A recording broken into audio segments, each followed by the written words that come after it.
Content warning! The following actual play may be considered disturbing by some audiences.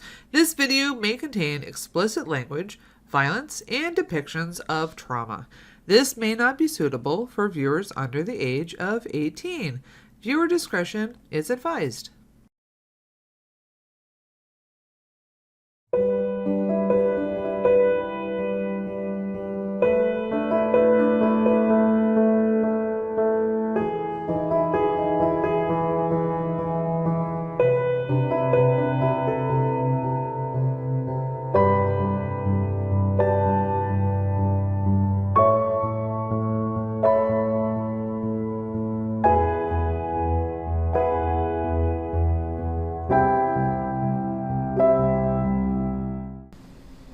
We're live?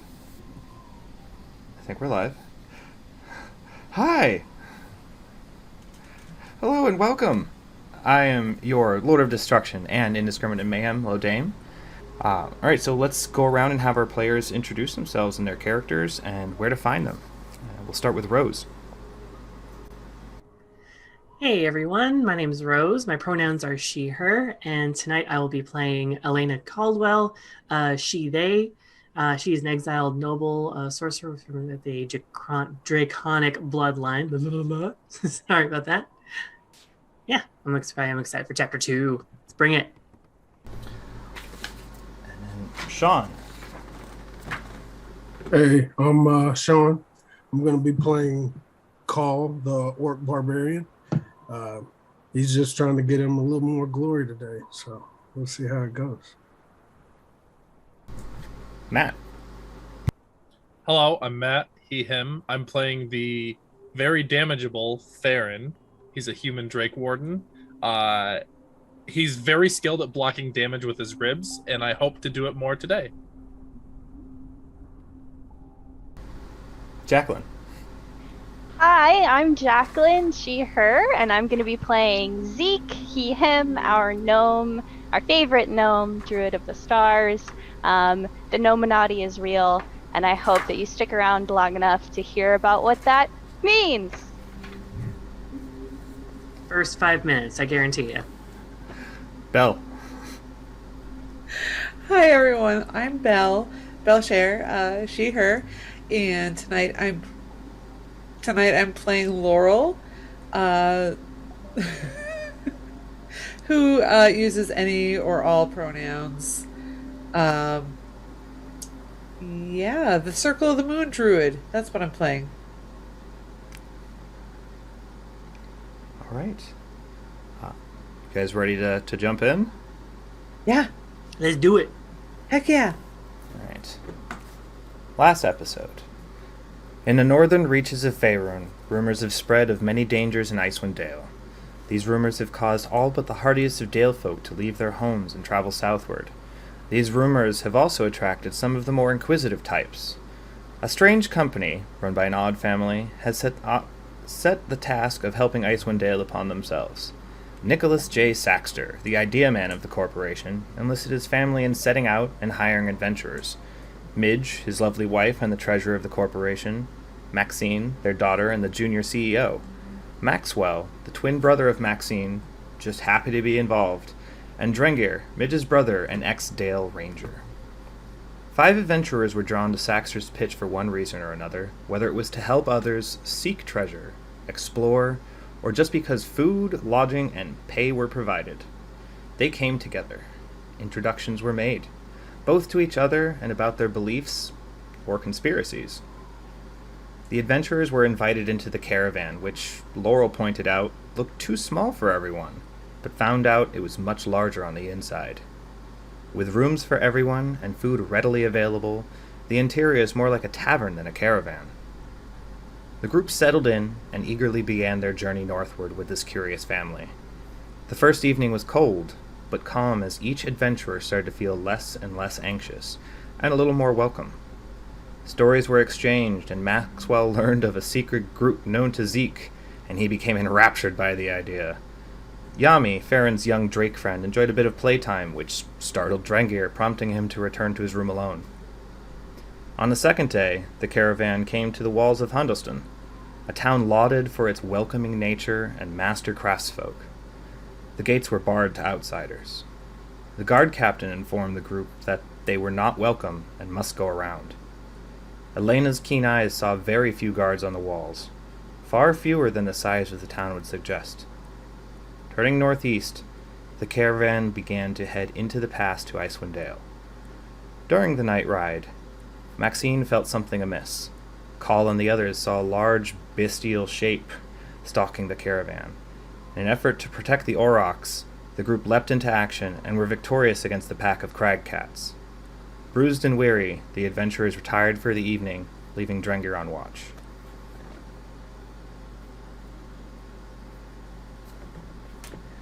The next morning comes. You're all rested, if a bit weary after the previous night, but the day is yours. The caravan continues north.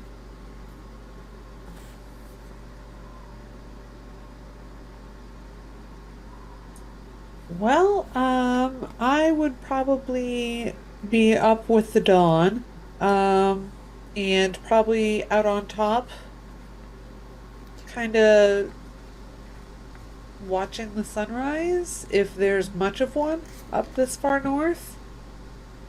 So you aren't too terribly far north, just passing into the pass of the Spine of the World. These mountains are expansive to the point where some of the peaks are 20,000 feet above sea level. This pass only crests maybe 3,000 feet above sea level, with large mountains on the left and even larger on the right. You see in the morning, you know it's morning. It's dark. You wouldn't have expected it to be this dark, this early. Sun hasn't come across the horizon yet. And, where are we firmly into winter right now? Yes. In fact, the holiday of the winter solstice is coming up in about 6 or 7 days.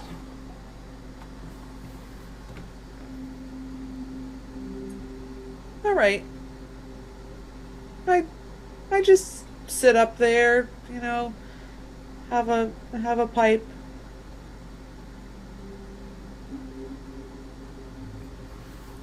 Drengir kind of looks back at you every now and then. Pulls out a flask, hands it to you. It's a little early for that. I offer my pipe.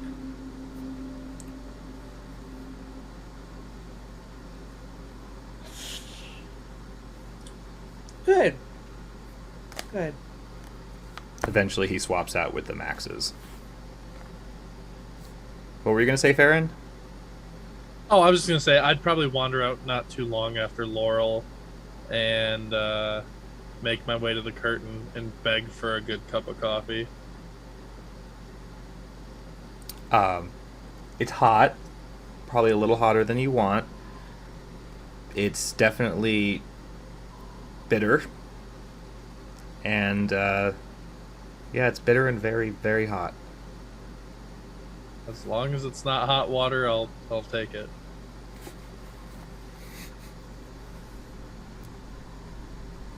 Elena will probably be up next and probably go for some kind of like hot oatmeal or with honey or something like that at the curtain. It's like they didn't put enough honey in it, and the oatmeal is far mushier than you would have liked it, but it tastes okay. Oh, she's more than happy to eat that. It's better than what she's had before.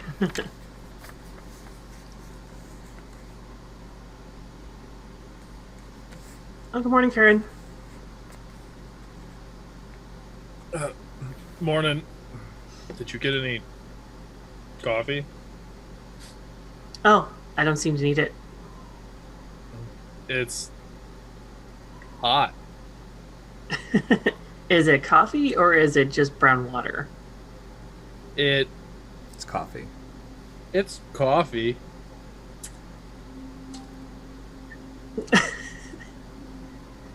It's all right. Elena sits across from him and just digs in. I'm Cough. sure Yami is bouncing around between us somewhere, just being a baby. Actually, Elena's gonna have a little bit on her spoon and just offer a little bit. Want some? To Yami. Would he take it? Yeah, Oh, yeah. definitely. Free food is free food for Yami. You lose the spoon. Goes to just. And he's like holding it like kind of like a dog with a bone, trying to like hold it still and just rolling on his back, licking and eating it. Well, I didn't need a spoon anyway. It's all good. You might not get it back anyway. I'm sorry. That's up to the kitchen now at this point. The door to Midge and Saxter's room opens, and Saxter pops out. He's like, I've got an idea. Saxter's headquarters for adventures not intentionally looking for death, LLC. What do you guys think? Was there something wrong with Guild? Saxter's Guild? There's guilds everywhere. There's always a guild. I'll keep working on it. How are you all doing this morning? Did you all sleep okay? I'm sorry about the crag cats I hear. Oh. Apparently tweren't nothing. With the group of us anyways.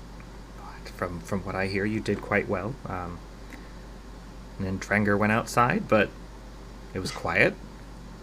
For once, with him. Laurel comes back in for some breakfast, and good morning, everyone. Crag cats, right? About the crag cats. We skimmed it, and do you think any of the towns in the Dale will be looking for, a fur like that? Oh, I'm sure there's furriers around. They would probably be looking for some nice warm pelts to sell and work with. To buy, rather. Also, how typical are the crag cats? Well, from what Drangir said, they usually keep their distance, but they're around. All right. So last night was kind of a unusual case that they attacked us. It may have also been because we look so much smaller than we really are. They probably thought we were easy pickings. Do they normally All right. get that big? I've never seen one. Drangir said...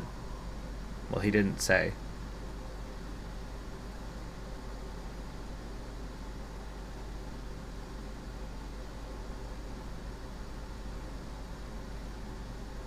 Well, we're gonna continue northeast through the pass today.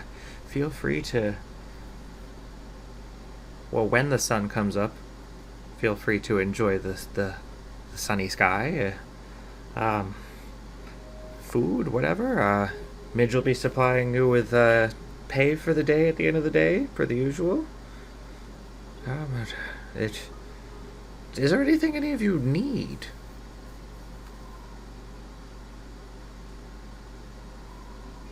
You're just gonna see Call kind of finally open his door and waddle out of his room like teenager he is. He's got like his blanket like wrapped around his head, and it goes like short, like just only up to his thighs, hanging down from his head.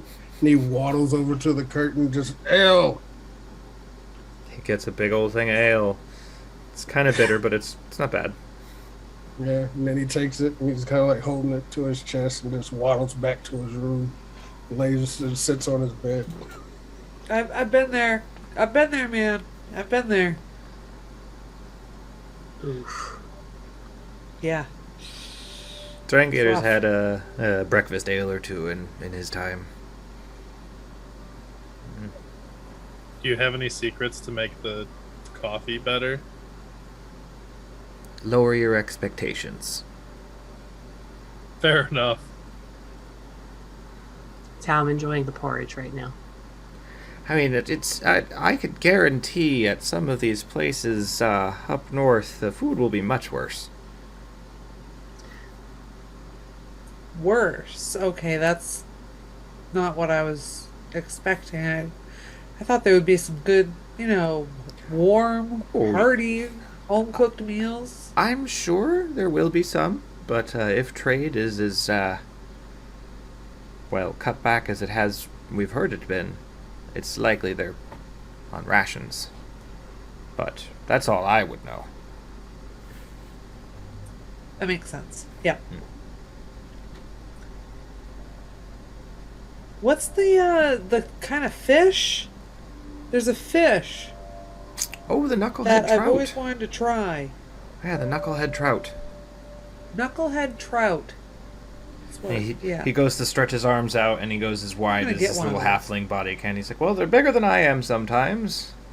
But, they go Perfect. from a few feet to, about as big as him over there. And he points to Call's room. Amazing. Incredible.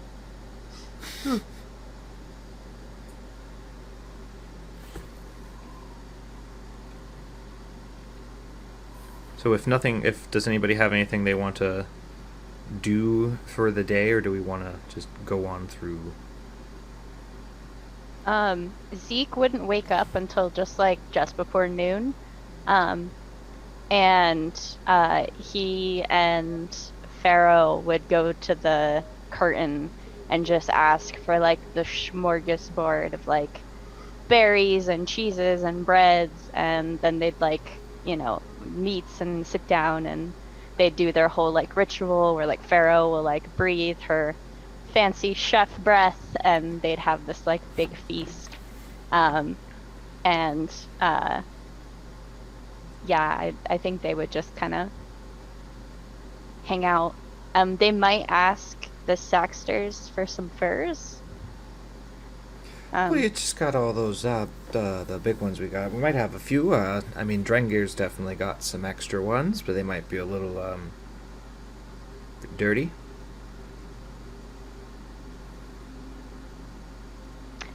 Well, do you have... Oh, he has a voice. I apologize. Well, you see, does he have a way of cleaning these furs? Because, if they're really dirty, then I don't really want to wear them. Midge is Or maybe over. you have a way. Do you have, water and soap and a sponge? Midge is I mean, walking there's around snow with a outside. book, and she's like, "Well, I have some magic that I could do to clean him up a bit. If that would help." Yeah, I would like... it's getting a little cold outside for me. Oh, I am only 4 feet tall, so... Oh, well, absolutely, I will grab... And she goes back into her room, and she comes out with, armfuls of what look like robes and furs, and she just drops them. Here's some cold weather gear for everybody. And they all look like they'd... there's one that would fit each of you. And it's extra robes, gloves, scarves, leg warmers that you could put over your boots, extra fur boots if you wanted to change, anything like that. Heck yeah. And they're all clean. Yeah. He'll grab all of his stuff. Is there any way of changing the color of some of these? I feel like they clash a little bit with my aesthetic. And he's wearing just tons of bright blues. And he holds I'm assuming they're darker colors because Oh, yeah, whites, grays, black, like Yeah. bear and fox furs. Well, Midge is like, well, I'm not sure if. I mean, I could make it look different for a little while, but it would change back. You might have to find somebody with a little bit more skill and that type of thing than myself. He's gonna go up to the curtain. He's gonna ask the curtain for blue dye. He's gonna see if something comes out of the curtain. Blue flowers. Blue cheese. Okay. Well, he eats the blue cheese, but you know. It's He so tried with the other dry. stuff. It is so dry. He doesn't get very far into it before he just like just puts it in wherever the trash bin is. He's got some he's a little stuck up when it comes to food. Yami like jumps and grabs it before it even gets to the bin, and it's gone. Oh, does your dragon want some food? Do you not feed him? He doesn't stop eating. Well, he's a growing boy. We gotta get him some food. I'm trying to keep him capable. On the When leaner diets. Well, when he eats too much, he gets really lazy. Don't tell him I said that. So I shouldn't make him some like fried cheese sticks. That feels like a treat idea. Well, have you taught him any tricks yet? He does some things when he wants to. He's young. Well, now's the time. It's coming, I think. I've taught lots of squirrels in my life. I'm telling you, you gotta start young. He's not a squirrel. But he's, young, right? And Yami, roll over. Make an animal handling check with advantage. Zeke will ask I do have a squirrel. I was just a little concerned with all. We've got two little dragons kind of going around. I didn't really want my squirrel, and out from beneath her hair, or their hair, a gray, Your ear. tubby gray squirrel pokes out. It's a dirty 20, Levin. And this is Hazel. He's still eating the cheese, and he just rolls over, and it crumbs everywhere.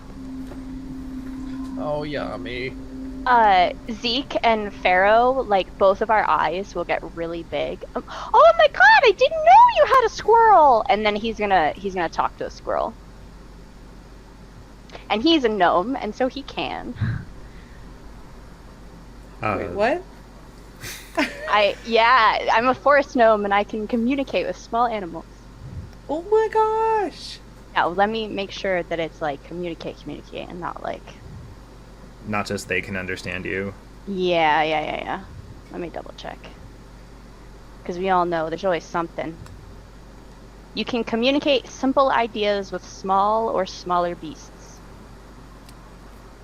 So I guess that's your call, whether it's actual commands or.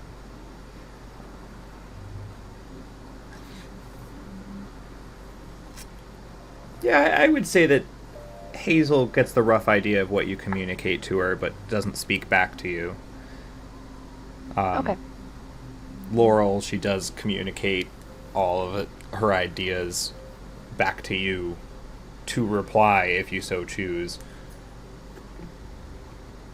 What do you talk to Hazel about?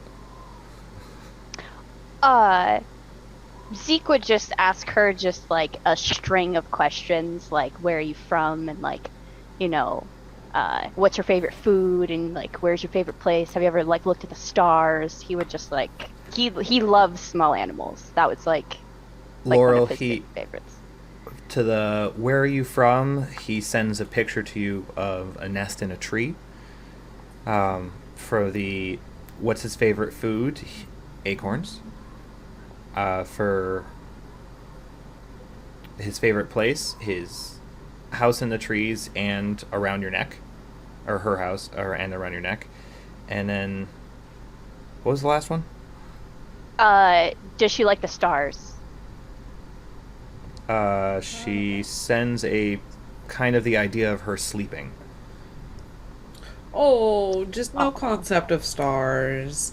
Hazel loves to snuggle in a tree or in my hair, and that's pretty much her life. I mean, I feed her hazelnuts, so that's why she's kind of a little bit on the chunky side. But Yeah, Zeke will yeah, go she's well get. taken care of. He'll get hazelnuts from the curtain, but he'll have Pharaoh like spice them up, maybe with some like Ooh. nutmeg or some like cinnamon or something, kind of like make him kind of like a little bit cheerful, and then he'll offer one to Hazel as like a peace offering. Yeah, she'll take it. Oh, yeah. Hazel just, like, if you offer more than one, Hazel does try to. I'm like, oh, not more than. Oh, no, she's gonna put it. Okay, alright, I'll find those later. Laurel, And then, you do yeah. feel her hiding some up in your hair. Yeah, it'll happen. Yeah, it's just like a handful. I mean, like maybe like 5 or 6, but he'll Especially offer in, them like, all. the hood of the cloak. Yeah. Yeah. I would go over Perfect. and grab Yami, and I would point Yami at Hazel and say, "That is friend, not food." Animal handling check with I advantage. appreciate that. Thank you, Farron.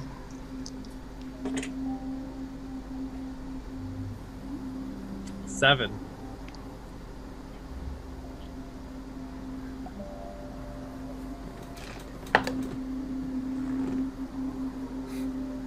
You're not sure if he understands or not.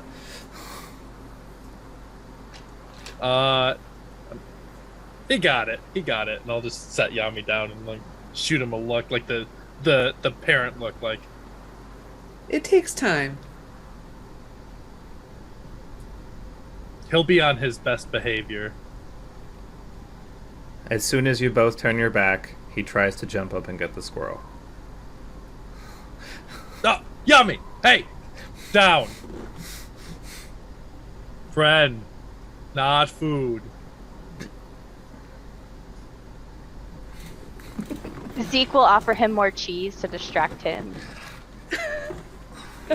Jeez. get him to. How big is Yami? Maybe large 2 feet cat? tall. Yeah, a Maine big Coon cat. size. Okay. Yeah. Oh, okay. With his Great. wings that are they're too small for his body. Was he like a bumblebee? A little bit, yeah. Oh! His head too big for his wings. Yeah, he's a chubby baby. He's too big for his wings. Especially after all this cheese. I'm gonna have to roll him around. So the rest of the day goes by without much of issue. Anybody outside around midday would notice that the sun does crest the horizon, and it does give some sort of daylight, but it doesn't last very long. It only lasts for maybe 4 hours, and then back to darkness. Towards the evening, clouds do start to roll in, and it does start to snow. Elena is outside in the snow. It's Oh, it's snowing. Here's your reminder. Echo is giving a reminder. Ew. Oops. Yeah, with any of the fresh snow that's out there, she's just gonna make a small little like 2-balled snowman.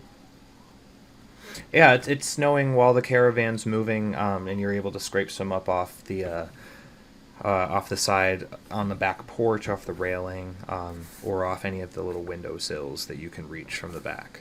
And make a little snowman, set him on the little railing as people walk out the back door. They'll see.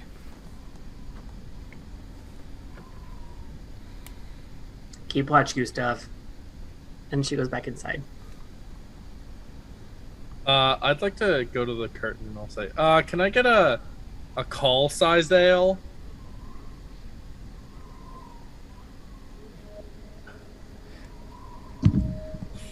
You hear Call just yell out of his room, "Hey," he said to him, "It's gonna get bad. Give me a light ale." So, as you ask for a call-sized ale, the curtain does start to just push away a little bit, and then a large bucket falls out and spills. Unless you're able to you can try and catch it. I'll try. Okay. Roll a acrobatics check. That's a 12. Okay, it sloshes a little bit, and you've got some splash on your chest, but you have about a 5-gallon bucket of bitter ale. I'm gonna, as best I can without spilling it literally everywhere, I'm gonna carry it over to Call's door. I'm gonna kick the bottom of the door and say, "Hey, are you okay?" Okay. Call just kind of sitting on his bed, reaches his foot out to kind of kick the door open. Not even just getting up. He's like, oh. He's just tries to kick it open. I brought you this, and I'll bring in the bucket of ale and try to set it down really gently without spilling it again. A little bit of a slosh, not so much. You are awesome, friend. Yeah. The bucket's big enough you can dip the mug you currently have into it to fill it up. Sure, take you a little bit.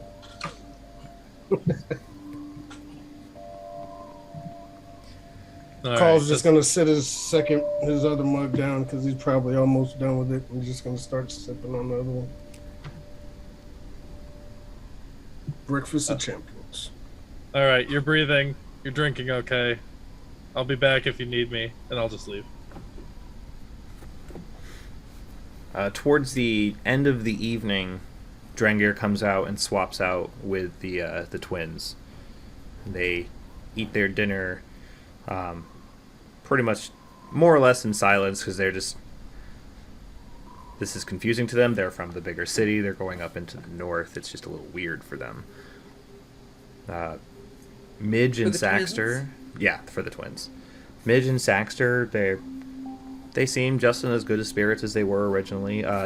Drengir,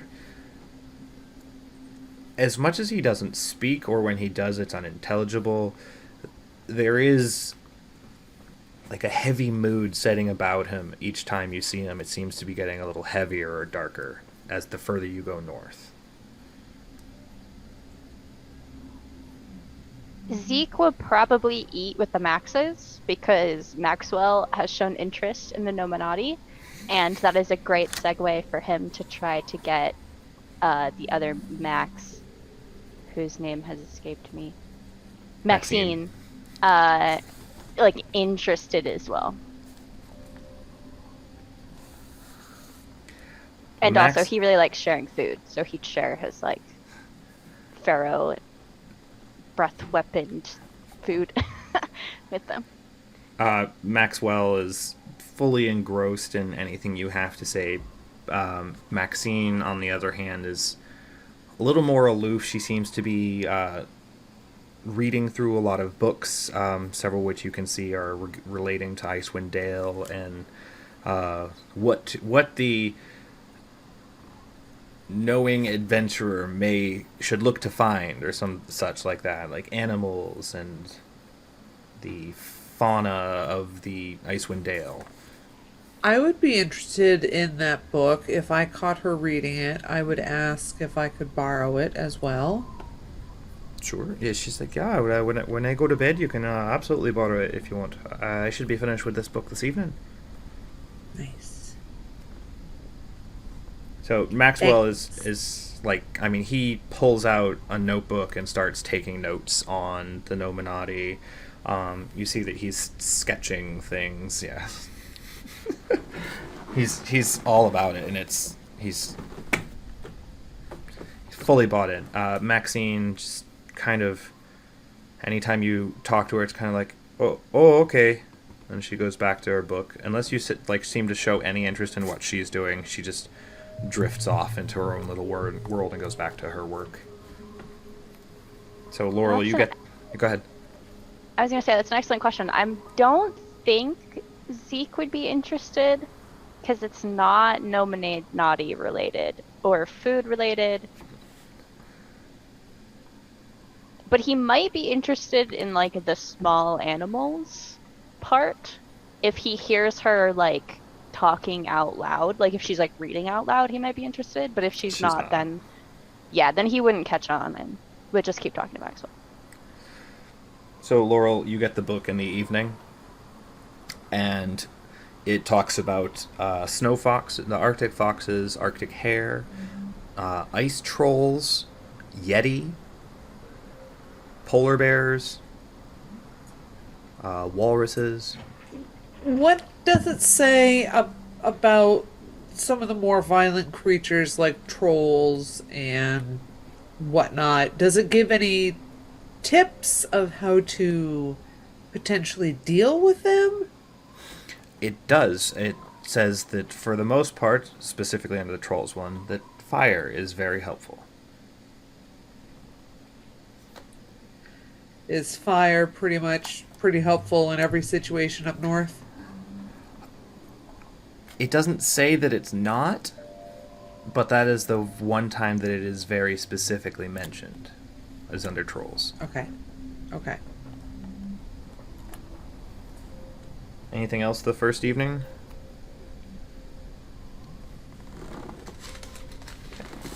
Okay. I'll take another long rest, and we are into the next day. So Midge pays everybody their 1 gold that evening. The next day, anybody that looks out their window first thing in the morning can notice that it seems to have continued snowing through the night. And it is very, very thick, heavy snow that is falling, like the big, fluffy ones that then settle out. It seems pretty difficult to see more than a couple 100 feet out the window.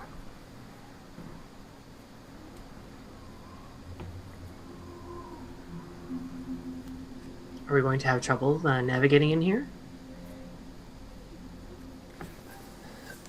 Saxer's just like, well, the road is the road. Unless we start driving up the mountains, I don't think it's going to be a problem until we get into Icewind Dale. And then... So yeah, at least the next day or two through the pass, it shouldn't be too big of a deal, as long as there's no avalanches or anything. Are those frequent? I don't know. Drenger might know. Oh. He's asleep. Oh, great. Okay. Maybe ask him when he's awake. Yeah. In the next 12 or so hours. Yeah. It's 12. I mean, they just say to beware of avalanches, that we shouldn't make any excessive noise if possible, and, just kind of be wary.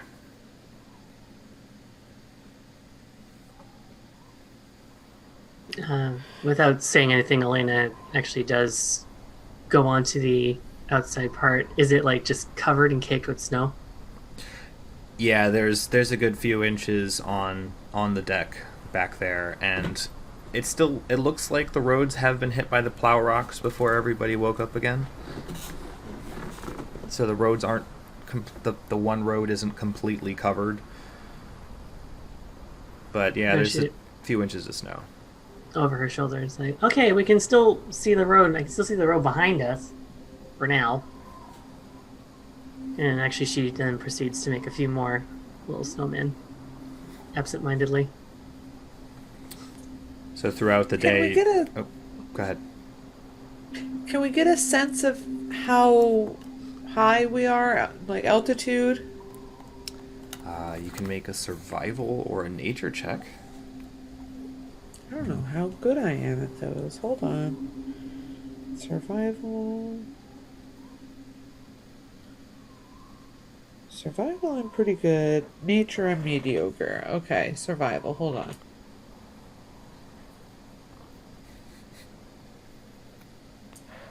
That's a 15.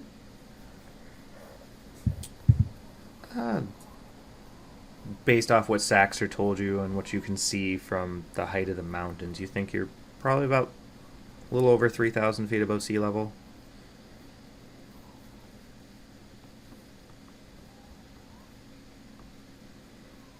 All right. So anybody throughout the day that happens to check out on the back porch, every half hour or so, there's just another snowman. Around noon or so, Drengir comes out, and he goes up to the curtain, and he, yeah, you don't gotta be that. You gotta give you all that, and I'll be fine. And this slop in a bowl comes out with a mug. And he sits down and just shovels it. I mean, it's like coming down his beard, dripping, and he's sloshing beer down, wiping it off with part of his furs. I look to Drengir's sister, Midge, and I see if Midge considers Drengir's behavior normal or concerning. Make an insight check. Oh. Insight. I'm actually pretty good at that. That's cocked.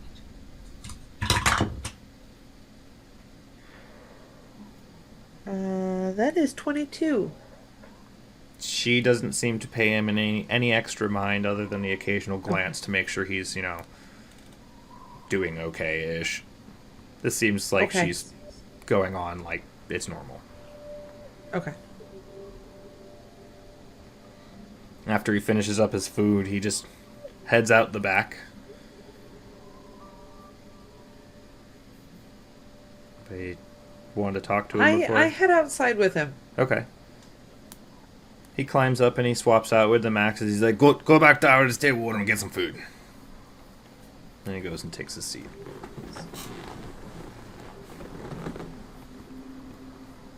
Hey, Drengir, you're from this area, right? You're from up north? Yeah, I'm from the Dale. So, what can you, as someone who hasn't been to the Dale before, what can you tell me about what I might encounter up there? What we might encounter up there? Do you have any tips or tricks or precautions? Never go alone. Don't go alone. Okay. If you go alone, you're not coming back. You go alone, you're not coming back. Okay. If it's bigger than you, run. Well, that crag cat was pretty big last night. I mean, you're new. You got lucky. I will rip this throat out and beat the other ones down with it. Okay. I mean, that would have been a way to handle the situation. What about the people in the Dale? Crazy. What are they like? Crazy. Crazy. They want to live up there and everyone friggin'... It's cold. They go out there and they die. They don't come back. And they still want to live there. I don't like it. You don't like it? Nope. Okay. What do you like about the Dale?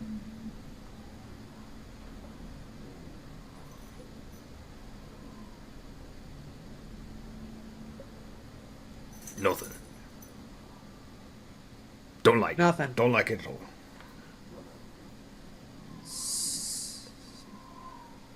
So what you heading back for? My sister and her family. Keep them fools alive. I kind of give his shoulder a big pat. I'm like, you're a good man, Drengir. Eh. It's fucking freezing out here. I'm gonna head back inside. Eh. So anybody that sees, like, I mean, just like on his hero forge, like that's pretty much how he's dressed. There is bare skin, and he doesn't seem to react to the cold whatsoever. I was gonna ask Midge about the people of the Dale. Oh, well, I've never been there myself. Ah, Um, okay. My brother moved up there with the Rangers when he was younger. So he is up there for most of his life. But I Okay. don't know much. I've had some. I've written back and forth with a Duvessa Shane. She's going to be our point of contact in Bryn Shander. She's the speaker. Speaker. She's in charge. Speakers are in charge. Okay. And another contact for us will be the sheriff there, Sheriff Southwell. Sheriff Southwell? Yes. But that's still a few days away at least. Okay. I believe tomorrow we might. Okay. After tomorrow we might be getting out of this mountain pass. One could hope. Yeah, let's hope the weather stays on our side.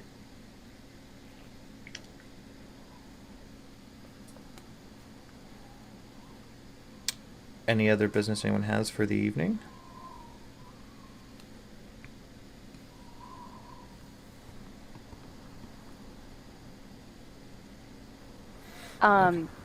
So usually Zeke would study the stars every night, which is why he sleeps in so late. But since it's mostly cloud cover, he'd then just like study his star maps that he has. And he'd probably do it like out in the open because he likes a lot of room. And he'd just like, he and Pharaoh would just be like talking about different constellations and like where he's seen them, and Yeah, that'd with be the kind of his like nightly ritual.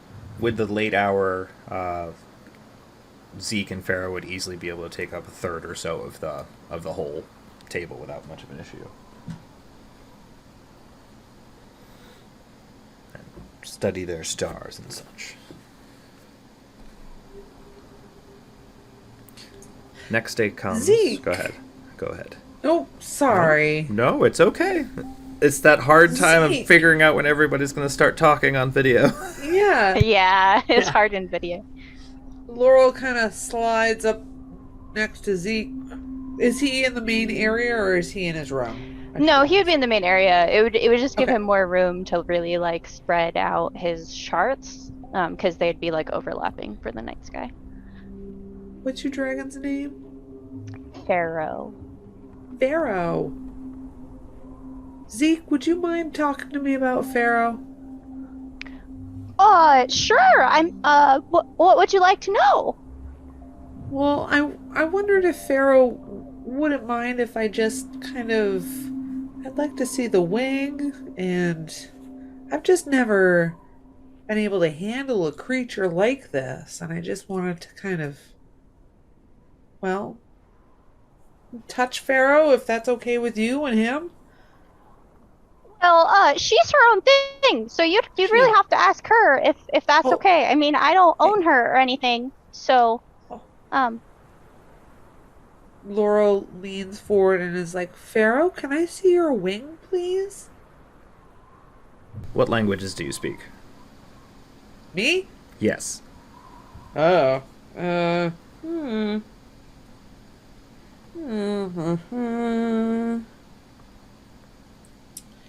I never know where it is in here.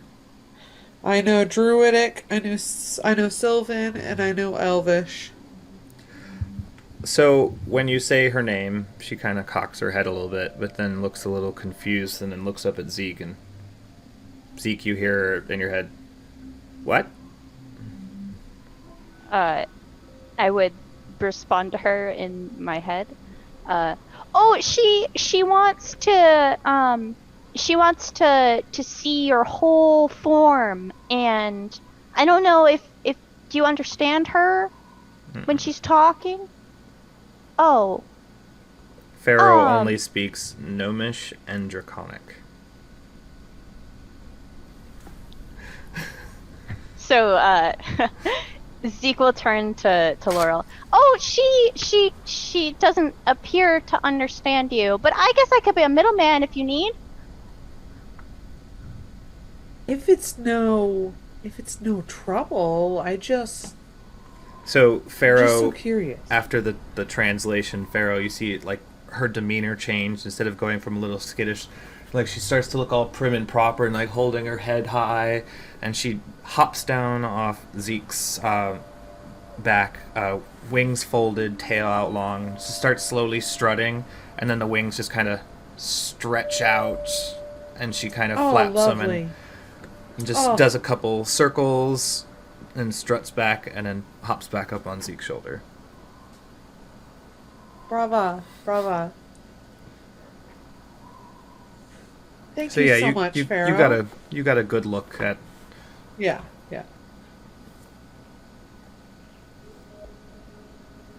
Anything else that evening? That's all. Okay.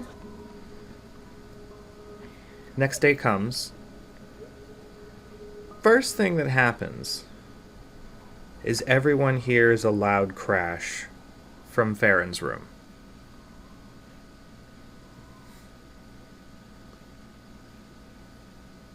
What time of day is this?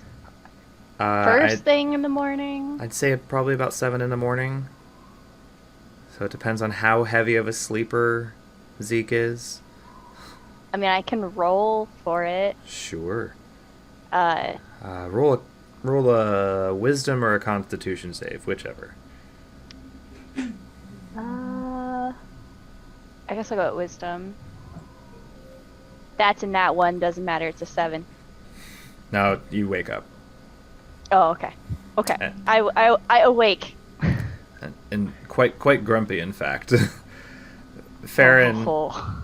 Farron, you look down and Yami is almost twice the size he was, and he's chewing on the knocked over table. Yeah. I got a 23 con save. You slept through it. Yeah. Yummy? Sounds like drooling, splinters falling out of his mouth. Huh? Here, Farron! Farron, are you okay in there? What's going on? Zeke, Lena open the gets up as door. well. What? What's going on? Zeke, open the door. Is it locked? No. Okay, I'll open the door and look inside. Yami's red, right? Yeah. So you all see a scaled like creature that was the size of a large house cat is now the size of a wolf. The scales are a little bit deeper red. The wings are a little bit longer, but still a little derpy in size. The head seems to have fit the body a little bit more. Claws a little bit longer. Teeth bigger. Still just as dopey, though. Yami, can you not eat the table, please? What happened to him? Was it the cheese? So, I don't know dragons. But when I found his egg, I couldn't touch the egg. It was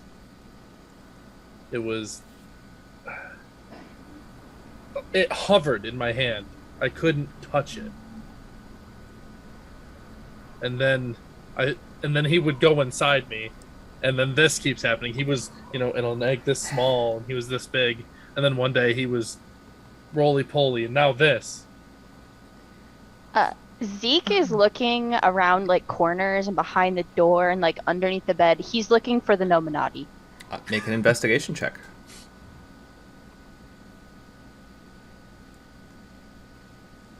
That's not bad. It's not bad. A 22. No, it's if they hit any symbols, you're They're not good. sure. Yeah, they were real good. Not even anything that kind of looks like anything. Well, this is a little strange. I would have suspected to have seen, like, something in here to explain what's happening. Yami's special, and I'm gonna bend down on one knee, and I'm gonna grab the sides of his face and make him look at me and be like, all right, we have work to do today, buddy. And then in Draconic, I'm gonna say, you're learning your language now.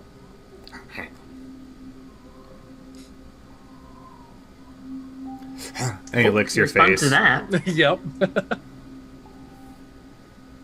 In Draconic, which for such a squeaky little voiced gnome, this sounds very strange having that language like come out of his mouth. But he'll respond like, I can help too if you need any help. I would take the help. Sure. Yami Took me a tackles little you. while to get it. Yami tackles Zeke and starts, licking him too. Oh, okay. Okay. Yami, be nice. oh, Gentle. oh, Oh, Friend, not oh. food. He Friend, not climbs food. off. He climbs off. Maybe no cheese for him today. Yeah, what was in that cheese? I don't know. Pharaoh, what was in that cheese?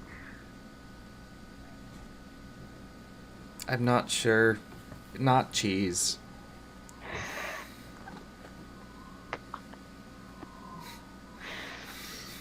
Well, we're up, and I'm gonna spend the morning like going through the Draconic alphabet, and like if he's gonna be big, he's got to be more responsible with himself. So I'm gonna work with Yami on, just growing up. I guess I'm teaching him. Elaine is just gonna observe all that, all this. Roll me. Nodding her head along to any Draconic. Mm-hmm. Roll me three animal handling checks with advantage. Guidance. Just in case. I mean, you probably don't need it, but...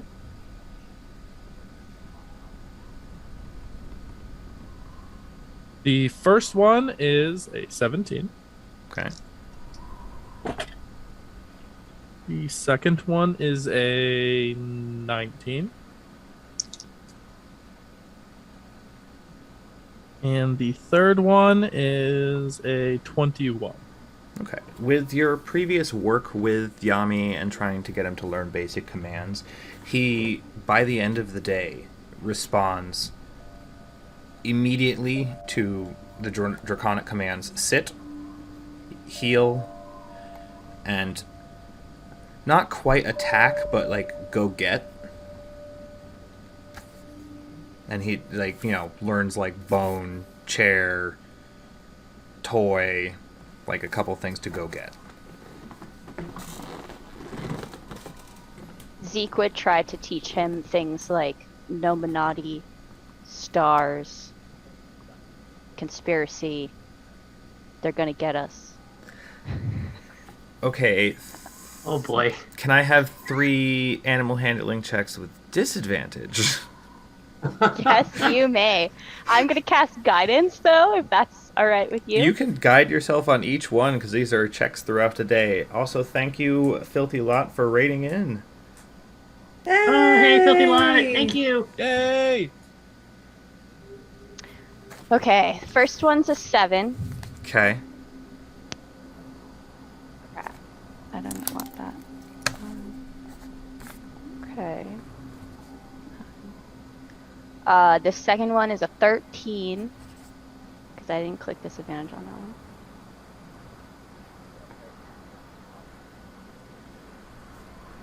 And the fourth one is an 11. You can teach Yami one word. That's all you can get him to learn. Nominati. So anytime That's the word. anytime you say Nominati, he pops to attention and looks around. Oh no. He's feeling pretty good about himself. He's in better mood now, even though he didn't feel like he slept very much. But he feels like he's accomplished something.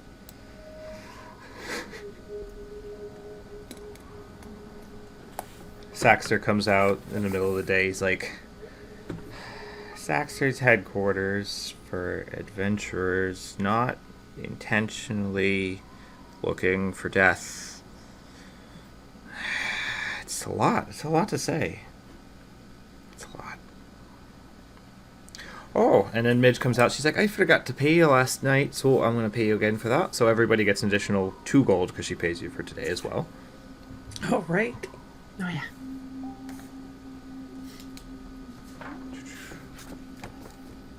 And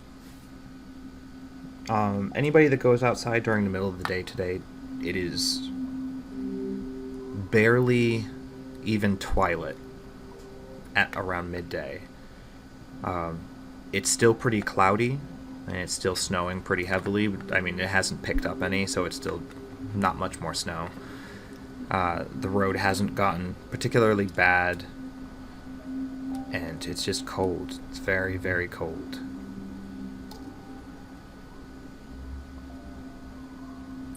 Is it so cold that you don't want to stay out on the top at all?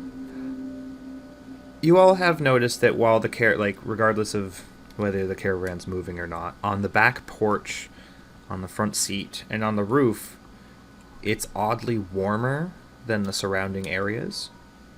I wouldn't say not room temperature, but it's not bitingly cold. You can still feel the wind, and the wind's pretty cold most of the time. But ambient-wise, it's warmer.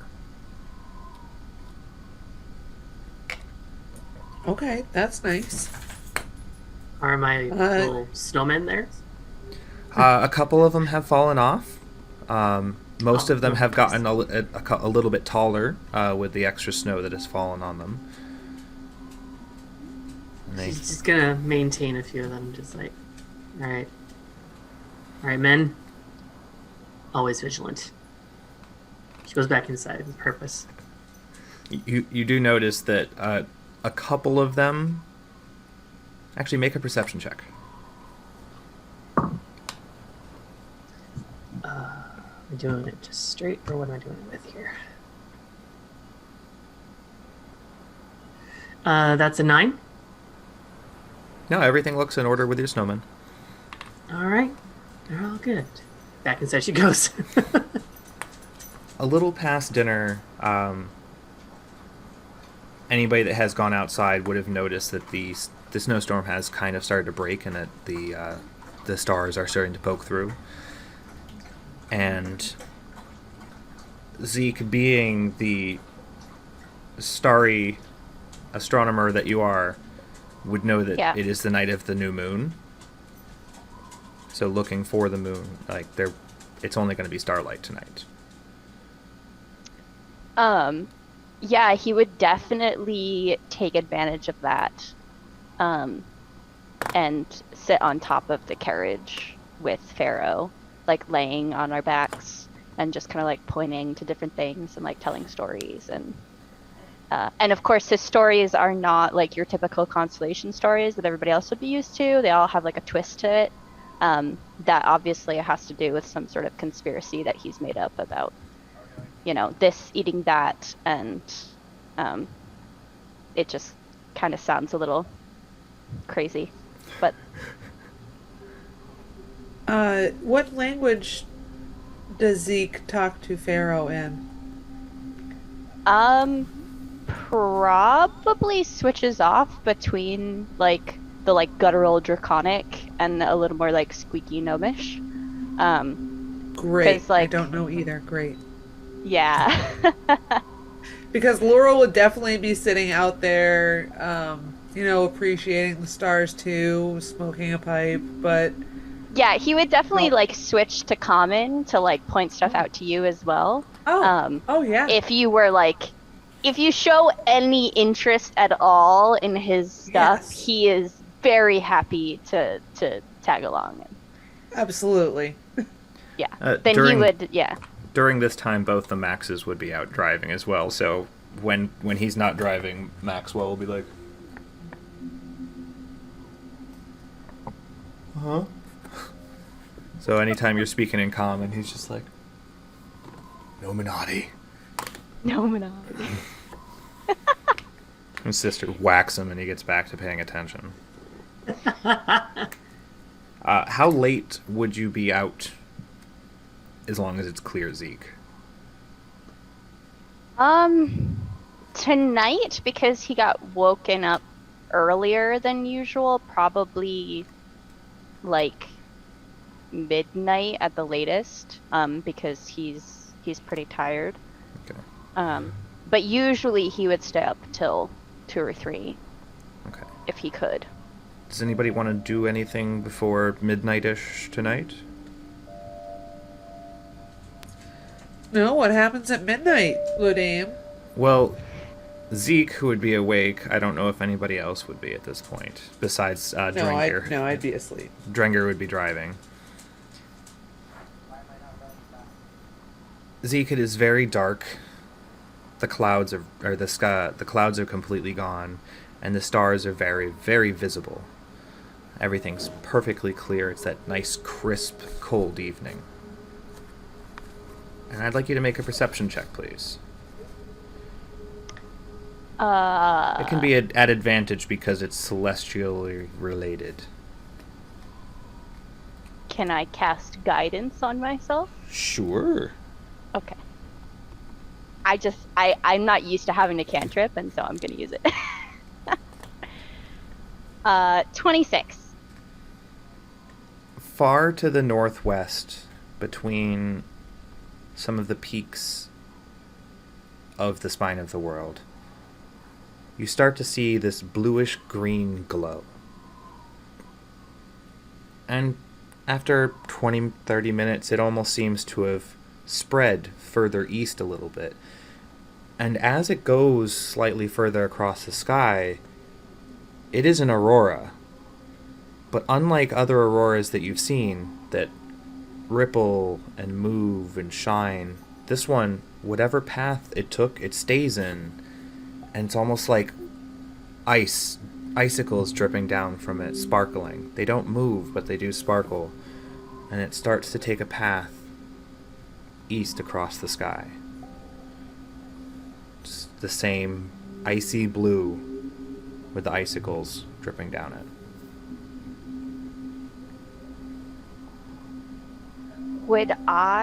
So I am a sage. Mm-hmm. So would I recall anything that I've read that would be associated with that? Like, he knows of Aurora, but obviously it's not quite an Aurora. So would he have remember anything? You can make a history or an arcana check at advantage. It's the same either way, so. That is a natural 20 for a 25. This isn't natural. Any aurora that you've read about, seen, heard tale of, they dance across the sky. They don't take a static path and then just sit along it. This isn't right. So I have to ask, because this is the beautiful character I've created, does he think this is the Nominati? Wisdom saving throw. Ah. Okay. 23. You haven't heard much about the Nominati and doing weird things in this sky. Like, they probably have their fingers in there somewhere, but it's not them directly. Okay.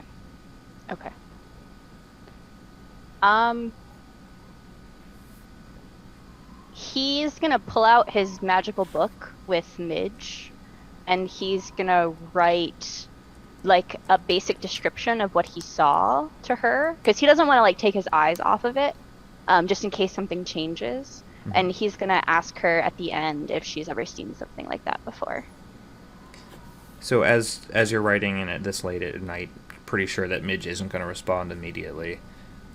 However, you do notice that Drengir's kind of been looking between you and the Aurora, and he goes, "That's the Ice Witch." The Ice Witch? I thought that was a myth. Does that look like a myth? No, but it could be something else. I mean, there's always a chance that there's other things involved. I mean, there's magic in the air the Nominati is using all the time. It could be something like that. That's the ice goddess. They're doing her magic across the jail.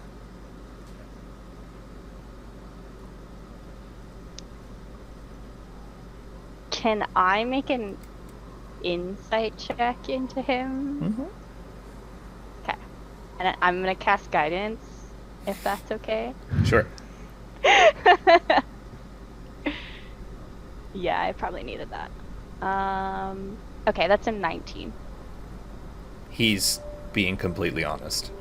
Just like stone cold, like this is. What do you know about her? I mean, could she be like, does she have like minions doing her bidding? Aye, she's got followers. Not all of them are as alive as you and I. What do you mean? Like they're dead? How are they gonna follow her if they're dead? Some of the people in the Dale sacrifice their neighbours, their friends, their family to try and stave off her ire. Those that are sacrificed come back.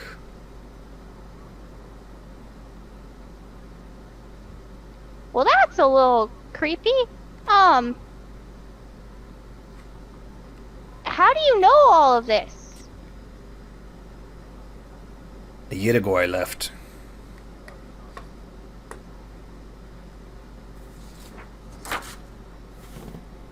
For 2 years now. There has been almost no sunlight in the Dale. Every night, the Snow Witch casts her magic that keeps the darkness. Every night, the same lights fill the sky. Same patterns and colours every night. People go missing in the snow. If they're found, it's in pieces or frozen. Most are never found. Sometimes, when I've been out during some of the worst of storms, I feel like I'm being watched. Can't see nothing. There's something. Someone watching. Twice on patrol with some of the other rangers before I left. We were separated. Twice, I was the only one to return. That's why I left. I'm only going back to keep that fool and his family alive. Well, I will say, I feel like you and I have a lot in common, because I always kind of feel like I'm being watched all the time also. But it sounds really creepy if a witch is watching you. And her dead followers? Are they like skeletons? Or have you ever seen them? Never seen one up close. Oh. But I hear they wear the clothes of the Dale folk, and the glow comes from their face. Oh, wow. Very ghostly.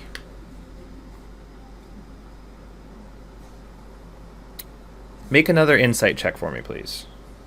Okay.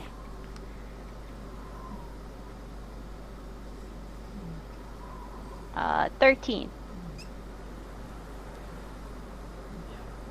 Drenger smells a little less drunk than usual, and he hasn't taken his eyes off of the road since he started telling you the story. He's keeping his eyes forward. Do I notice any, like, pitch changes as he's telling his stories? Like, maybe, like, some emotion that he's got? Not with that roll. Okay, okay. Zeke is just so, like, enthralled by this story, he can't. Well, there's always the possibility something else is going on, but I'm kind of interested to see what it is. I mean, do you have any advice for like how to handle being in the Dale? You seem to have a lot of knowledge.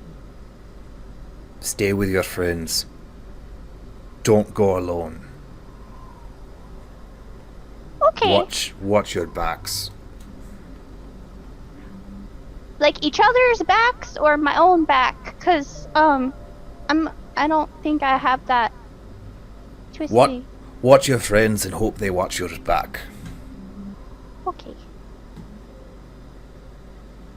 What's your impression of them all? Like, I've only really know Farron, but I feel like they're all trustworthy. Are you worried that they're not? I don't trust many people besides my sister and her kids.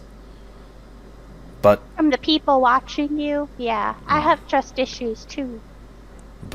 they seem like a capable lot.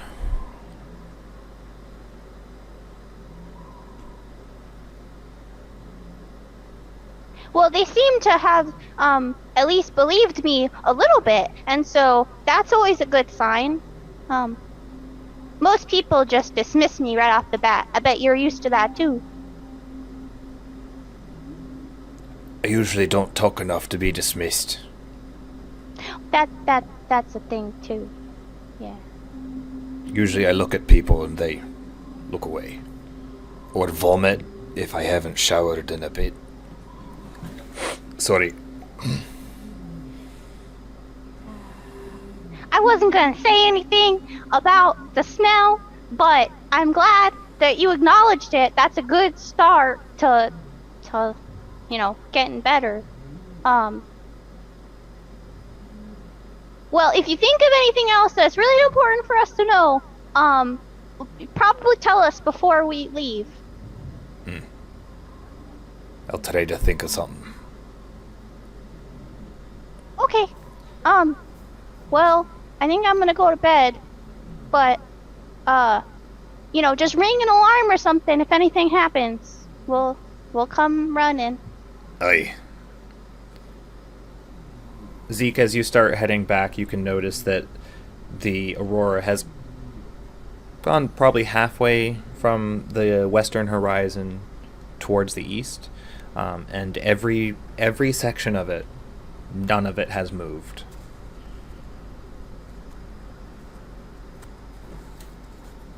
And you all get a long rest and have a nice evening.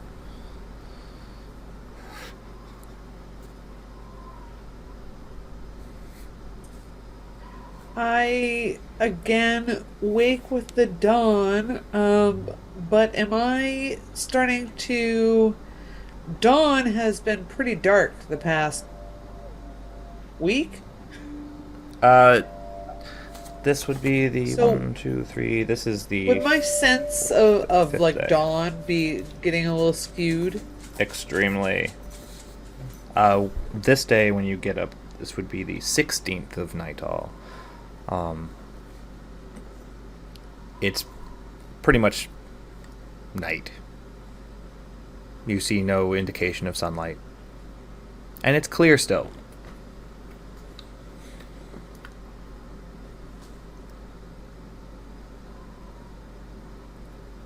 Are you outside or just looking out your window? Outside, every dawn and dusk, Laurel would probably be on top of the wagon, just having a peaceful pipe, either to start the day or end it. Shortly after what's normally dawn, the twins come out and swap place with Drenger. How's it going, Max's? Max was just like,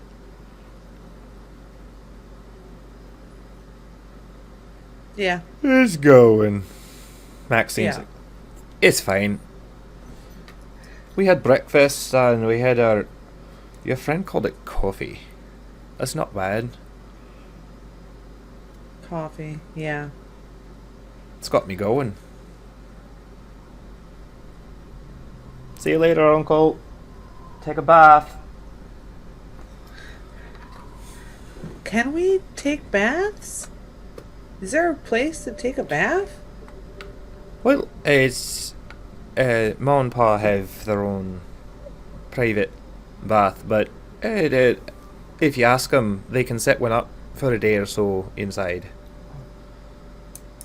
Well, don't ask me, Da. He can't do it. Okay. Good to know. I would like you to make a perception check outside. Oh. Okay. Perception check. Perception. Oh, I'm good at that.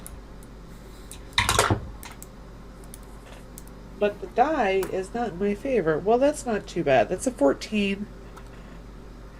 Okay, yeah, it's dark. Lots of stars out. You pick out a couple of the constellations that Zeke was talking about on his maps the other night. That's about it. Do I though. see the silhouette of, like, the mountains around me?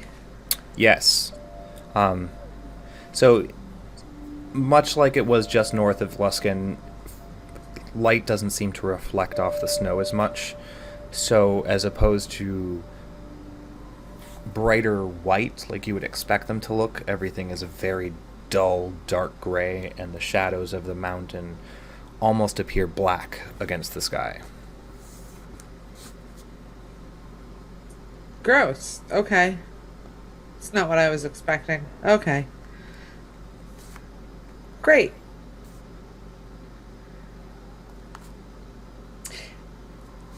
I head downstairs. Is Midge awake yet?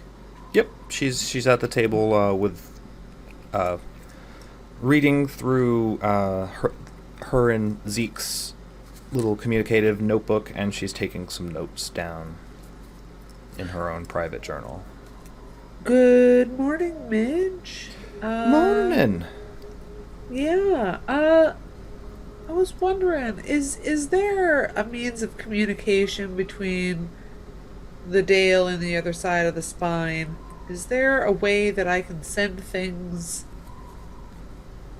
back across? You mean like messages? like a package? No, Or- no, more like messages. That's a little bit easier. I have the ability to magically send a message to somebody if I know who they are. If I don't know them, it might be a little more difficult. Why, who are you trying to get in touch with? No one right now, but Is your symbol out, or is it tucked beneath?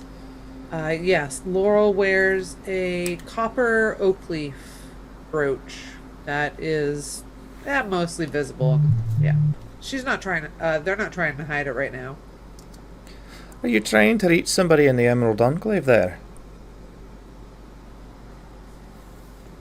Oh, you're familiar. Oh, I know. I know people.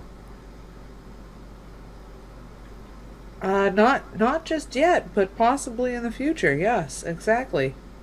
Well, let me know. I have my connections around. You're great, Midge. I try.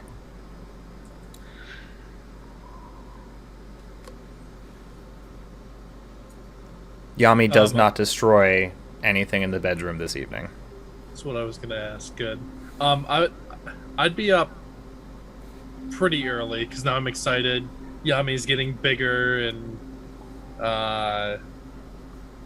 coming into his own, I guess. So I'd go find Midge and say, "Hey, do you have any spare leathers around?" What for, dear? Well, I'm training Yami, and I want to get him to bite on command. And I was hoping I'd have something to protect my arm with a little bit. Oh. Sure, I'm sure there's something. And she goes and just opens Drengir's room, goes inside. You can hear extremely loud snoring coming from within.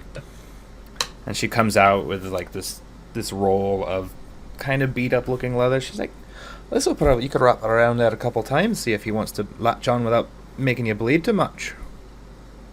Yeah, thank you. And then that's what I do for the morning. Is I'm gonna wrap on, and I'm gonna just. We'll practice some more draconic, but I want Yami to bite on command. Okay. Can I have 3 animal handling checks with advantage, please? Yes.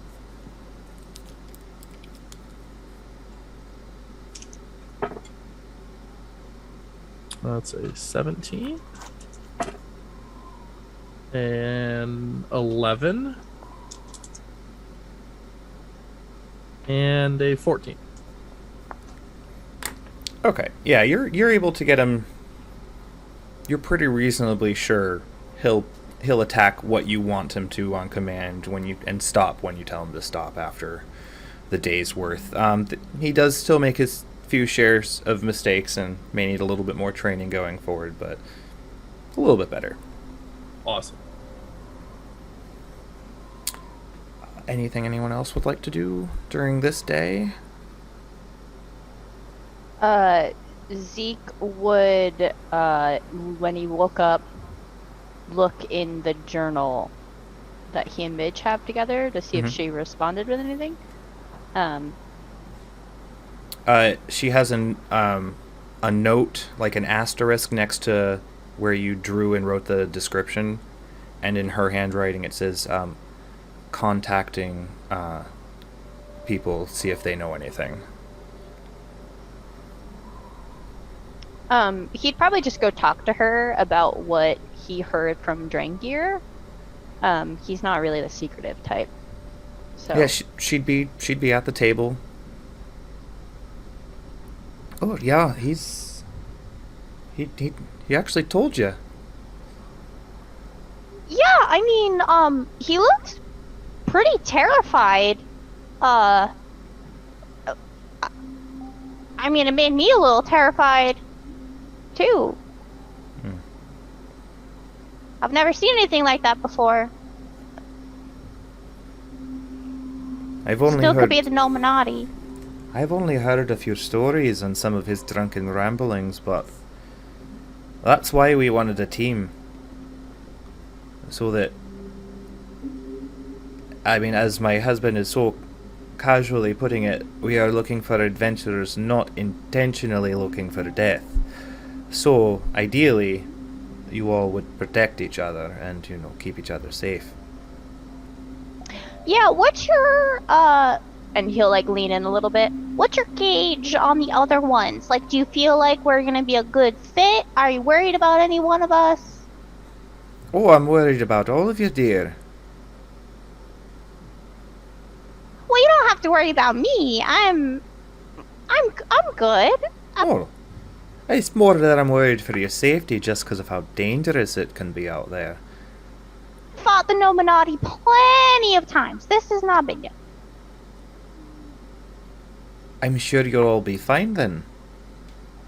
Oh yeah, that's...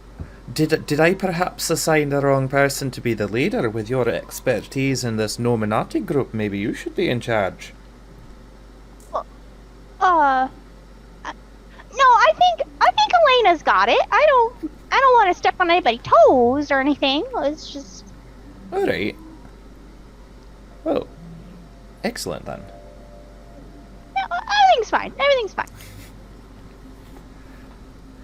So, we're gonna go ahead and take a break here. It's been about a little over halfway, so everybody go hydrate and bio break whatever you need, and we'll be back here in 5 to 10 minutes. Alright, we'll be back shortly.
And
we're back.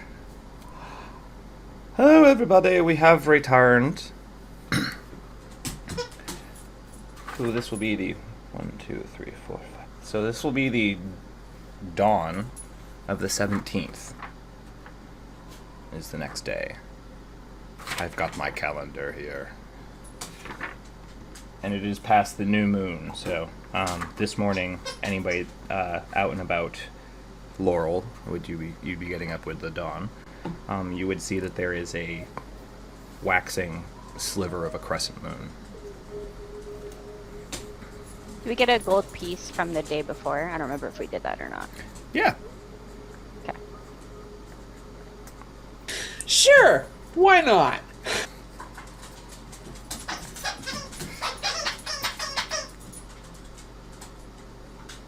Sorry about squeaky toys, everybody. Dogs are getting happy. Let them play. So the day is upon you. Drengir is still out driving for a little bit longer. The twins are up having breakfast with Midge and Saxter.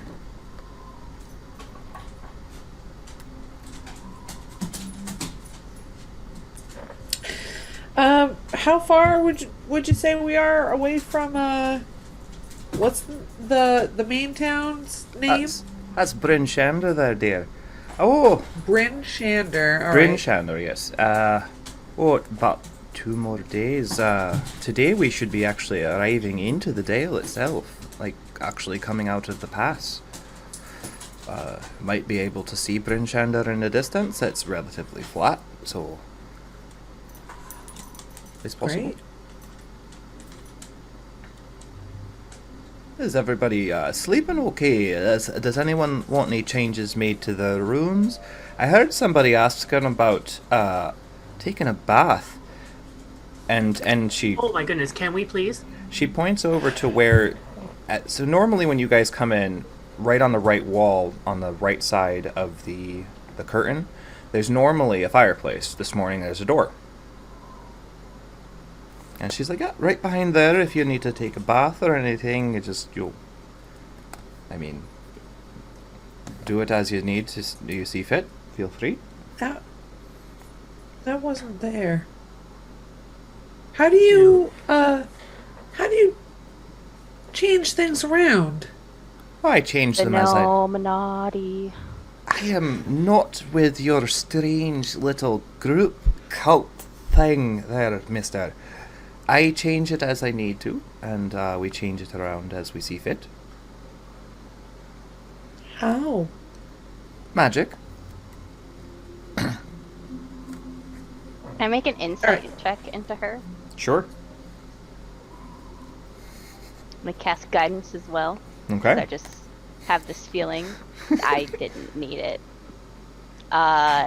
25. You know, now that you're thinking about it, and she was fully lying to you before, maybe your insight was off that time. She seems a little confused as to what you're talking about. Just more sketchy. Today he's gonna kind of just like keep his eye on her. Maybe a little more than usual. Okay, roll a couple perception checks for me. Okay. How many would you like? How long throughout the day do you want to keep an eye on her? Because I would say it's roughly 1 per 4 hours or so. Probably till around dinner. Okay, yeah, 3 checks then. Okay. 23, 16, and 16. Okay. So you notice that throughout the day she generally has a number of books in front of her. She's reading from some, writing in another. You do notice that occasionally with some of these books open, text will appear in it, much like it does with your book. You think that she's probably communicating with... I mean, at least one of those books has got to be to the Illuminati.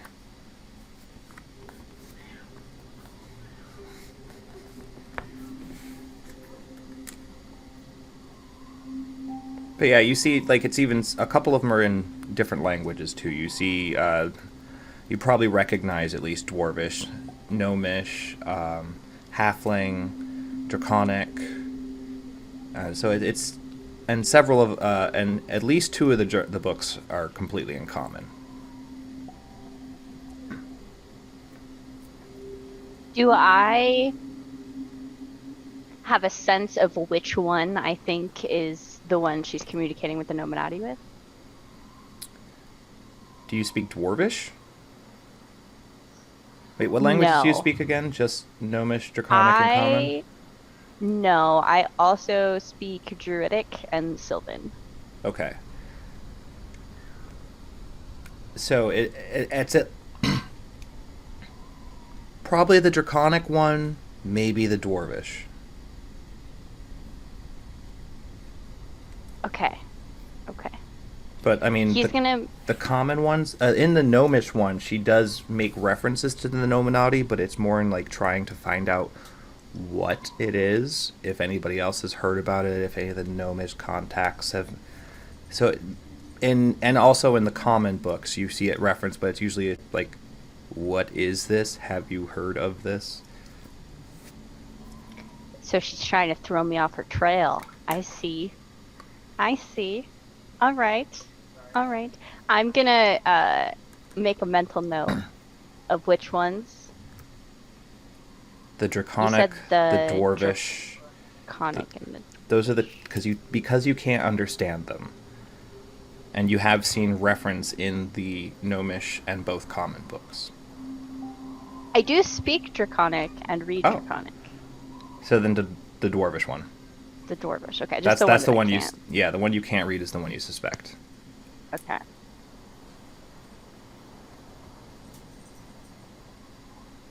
All right.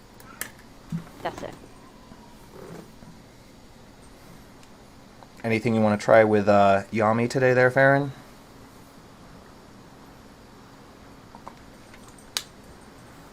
More of the same, just kind of getting into an almost training regimen. Okay. And today I'd invite Call to join us, so our bodies stay limber and capable. So I would go knock on Call's door if he wasn't up at the butt crack of dawn. Yeah, I would get up and head out with him.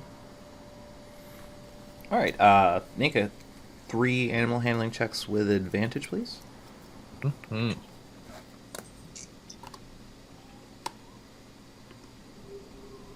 18, 21,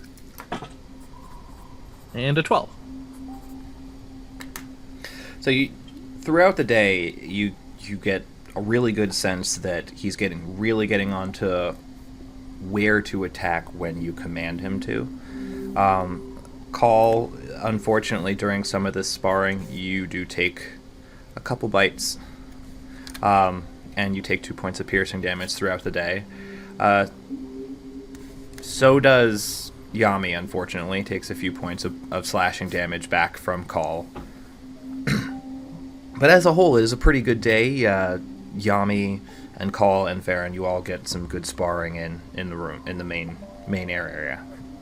Awesome. Elena, would you be spending time probably outside again, making more snowmen and attending to your snowmen? After a very wanted bath, that's for sure. Okay. I should probably do it afterwards to warm up. So yeah, she'd do her thing with her snowman. Probably make a few more. Okay. Each one does have a name, and if anyone's eavesdropping, she is addressing each and every one of them by like a single name. What's that Usually name? Of Norwegian descent. There are some Gustavs. There are many Gustavs. Many Gustavs. Make a couple perception checks for me. And 2 of them? Sure. Yes. 14 and a 7. So with the 14, you'll notice that a couple of them have been altered a little bit.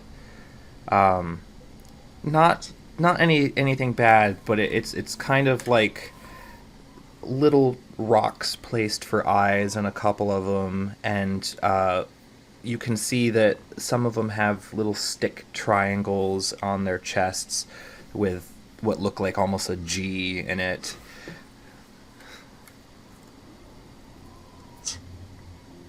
Is this... Did you guys convert? Did you convert? It's more influential than I thought.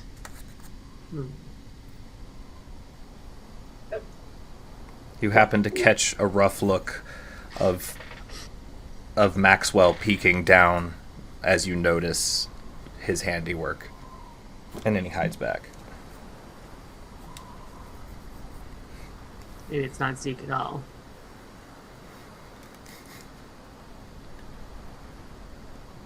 As long as he's having fun, not causing any harm, we're good. So those that decide to take baths, it's essentially like a large hot tub type sauna thing, and it just keeps cycling the hot water, and no idea where it's coming from, but it's clean, it's hot, there's soap, all the good stuff. Everybody's able to get their fill of a nice, relaxing, hot, clean bath. Would anybody be outside towards the dinner time-ish? Besides the Maxes? Sure. Now that I know there's a breach among my men, I'm going to go and check on them. All right. Yeah, Laurel would go with Elena.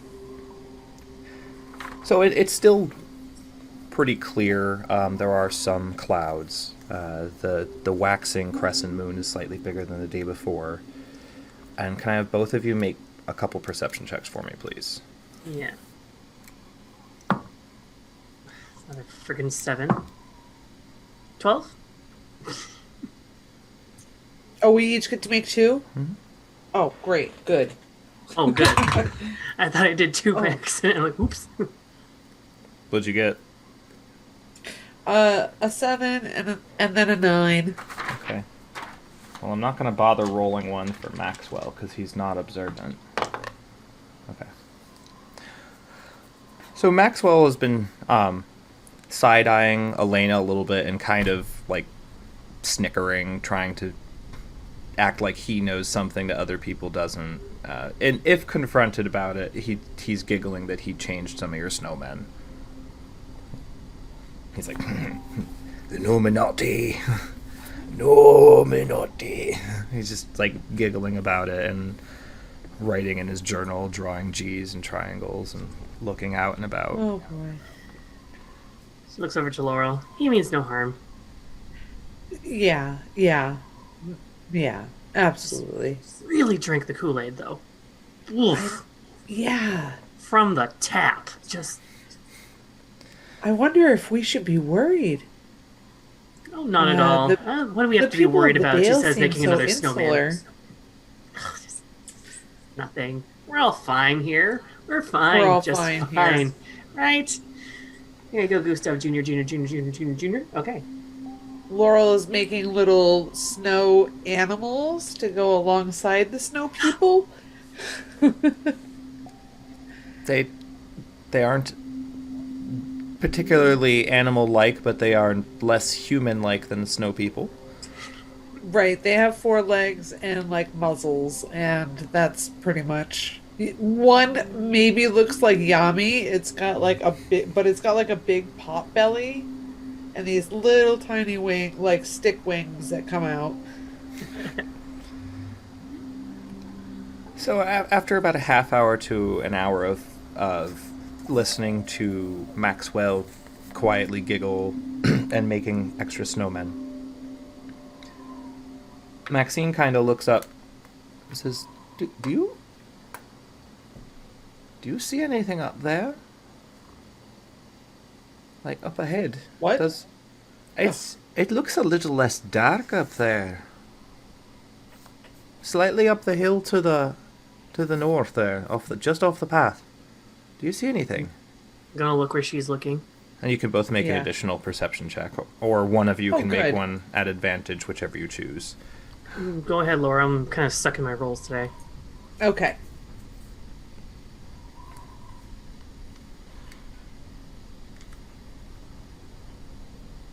That's a 24. Good. So Yes. off in the direction that Maxine is pointing, you do see an eerie blue glow kind of coming from like the fold of like between 2 mountains, so you can see that there is like a shelf of snow and an area behind it where this glow is coming from. It's similar in color to the aurora that Zeke described. But Is it moving? Yeah, I would say that you can see that it's kind of almost seems to be like panning across a little bit behind this hill. You don't exactly see a source for it, though. Okay. Yeah, that's odd. Should we stop? Should we get the others? And I pointed out to Elena. I make sure Elena sees what I'm seeing too. So Yeah, Elena, you see the gentle blue glow coming from behind the hill, kind of. It's Hey, Zeke? He might be good with weird lights. Zeke? He would be inside the cabin. Are you like yelling through a door? Yeah. Yeah, what? What do you need? And he'll come like, Laurel points it out. The light. Weird lights. So Zeke, you see the glow, and it kind of reminds you of some of the things Drengir was talking about. yup. Looks And then- like what I saw the other night. And then the The other light night. kind of disappears a little bit. Like as if it goes completely dark over in the area. And then it comes back. Can we measure, like, do we have an idea of how far away it is? Can make a survival check if you want. Guidance? Sure. Use that cantrip. That's a 19. Probably just shy of a mile. So we're like coming up hot on it. Like Yeah. it's and how and when I saw the like aurora type thing, that Grangir uncle was telling me about, that was like off in the horizon, right? That was off, like, well above the horizon in the sky. The lights that you're seeing now are Much well lower. below. Yeah. And there's no aurora yet. It's still... It's like almost dinner, right? Yeah. And has the sun set at this point? It came up briefly around noon and has since set, yeah. Okay. So it's pretty dark out. Like Dark. it's pretty obvious that that's like a really shiny like beacon type light. Not so much that it's shiny, because it seems to be coming from behind a cleft in the hill.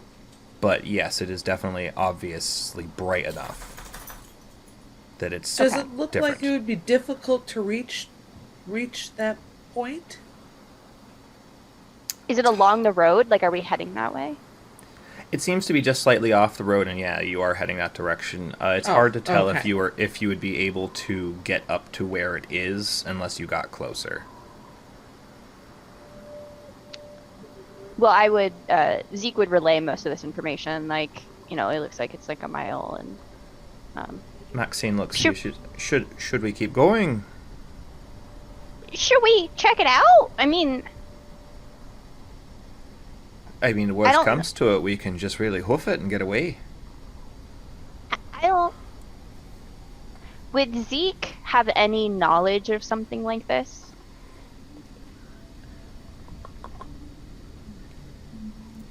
Or is he just getting the impression that it's similar to what he had seen 2 nights before? It sounds similar to what Drengir had mentioned that they had seen a glow coming from things walking in the dark. But the color You know- matches the aurora. Oh, the color is the same as the aurora? But because it's so much lower, it makes you think of what Drengir was talking about with the things. Okay. Dringer had mentioned that, the ice switch was casting her cold across the sky with the aurora the other night. This might be. I'm just. It looks really similar. It's just like lower on the horizon. Do you think maybe it has to do with her, or like? He also mentioned that they have followers. Ice. I don't know the how ice close- witch Yeah. Again. has followers. Apparently they're not alive. Or some of them aren't alive. I don't know. I didn't really understand that part. I don't know how something could follow and not be alive. Yeah. I mean, I wonder I if- need to take this into consideration. Is this something you feel we should take a look at? Yeah, necromancy is not a good sign. No. Well, if it's the Nominati, we should always go take a look at it. And I mean, I'm getting that like little like tickle that I get when I think about them. It could be them, but Well, Nomadi or not, if you're getting a bad feeling, I feel like we should take a look at it. But we can always just look from a distance. We can, true. Yeah. Let's just keep observing it as it is right now. Yeah. Zeke, you're up fairly late. Would you be able to do that? Yeah, absolutely. I can hang out. I'll just go grab a little quick snack, and then I'll sit up front. Yeah. Maxine Right. says, We need to know when looks- they appear and when they disappear. That's all we need to know. If you Maxine's- can note that, Zeke. Maxine's like, I can keep an eye out here for a little bit while we're driving forward here. It looks like we'll probably come upon it maybe in the next 5 or 10 minutes. Okay. You too, Maxine. Oh, I didn't Thank you. realize. Okay, I will just watch then. And So- he'll just he'll find a spot without a snowman. He's being very vigilant not to squish any of them. And he'll just pop into a little crisscross applesauce. And he's found a love for hazelnuts. So he's got his little bag of hazelnuts. And he and Pharaoh and they're just kind of watching. They're really good. I love hazelnuts. Mm-hmm. So as you're watching out and you're getting close, the further you get along the road, you start to notice that it almost looks like this is some sort of beacon with its source around this cleft area. And it seems to be kind of panning across, and sometimes you see that the light will start to turn in towards your direction and then disappear behind the cleft as if it's looking for something over there. Another minute or two down the road and you see it's still off enough, maybe about a quarter of a mile almost. You're getting there, but you just past where this cleft is, and you can see this bright, eerie blue light, and you can see the source of it, but it's so bright that you can't see what the source is.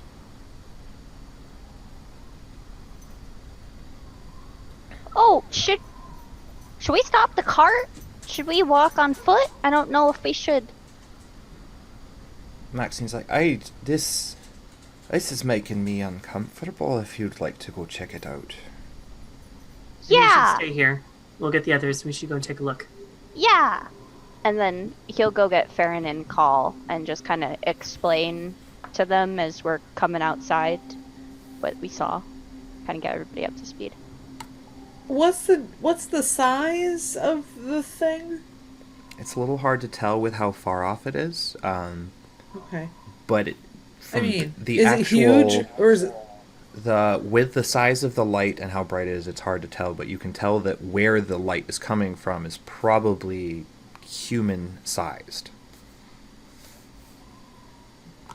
And Okay, as you all start to approach, you can see what looks to be a human shape.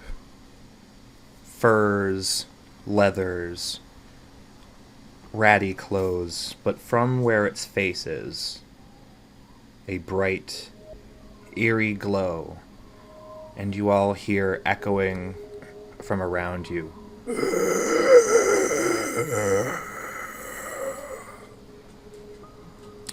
And that's where we're going to end tonight's episode. And if you guys Damn. look onto the Twitch overlay, as soon as it updates there, you guys can see the face of a cold light walker. Or the bright light from the face of a cold light walker.